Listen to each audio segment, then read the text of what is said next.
my ambition has been, deliriously off scale. So there's a reality of being a physicist, which is you do what you can do. I mean, in some sense, that's the definition of physics. We try to solve problems we can solve.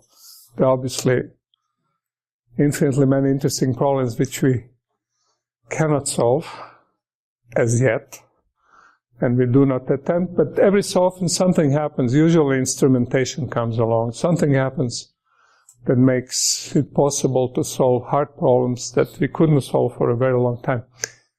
And turbulence is one of these things. Now, turbulence is like cancer. It's a word.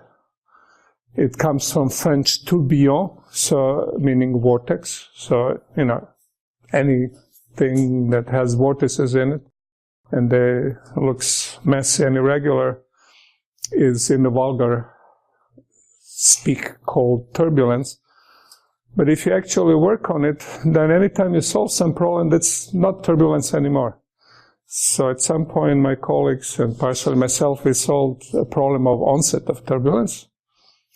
And now it's called period doubling. It's not turbulence at all. And, it's not turbulence.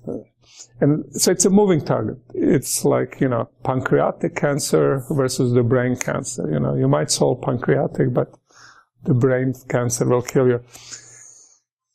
So the turbulence is a much larger problem than the problem we experience as turbulence. Our notion of turbulence is we see complicated motion of fluid moving fast, or we see clouds.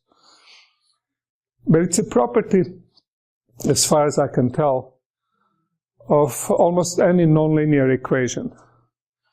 Nonlinear partial differential equation, because usually you're interested in something that is, both spatially and temporally dynamic. And few examples that are dear to theoretical physicists is, one is general relativity. Now, general relativity is usually not strong enough for nonlinear terms to be really important and turbulent, but, we do not know whether this is true in very early universe. We suspect that at some point, turbulence in general relativity, meaning complicated solutions of nonlinear differential equations, should have something to do with the world as we know it. Another problem that's also a grand problem is Young-Mills. So this is another $1 million you can easily collect from Millennium Foundations if you solve that problem. So Young-Mills is a set of nonlinear equations which are supposed to describe at least matter on a level of standard model of what's experimentally accessible and maybe what's not accessible yet. And again, we solve this using shotgun. So the only honest, somewhat reliable solutions of quantum dynamics are done in lattice simulations. So one puts Young-Mills into some large box and then solves it in a way you might want to solve fluid equations, but in detail it's quite different.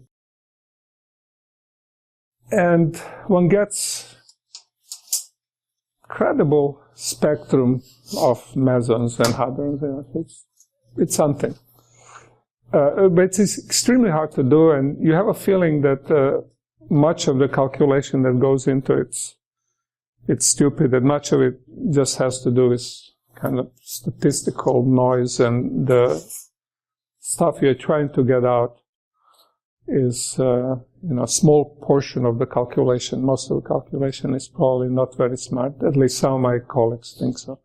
But some of my colleagues can describe much of results you get from this by random matrix theory, which is, a statistical theory.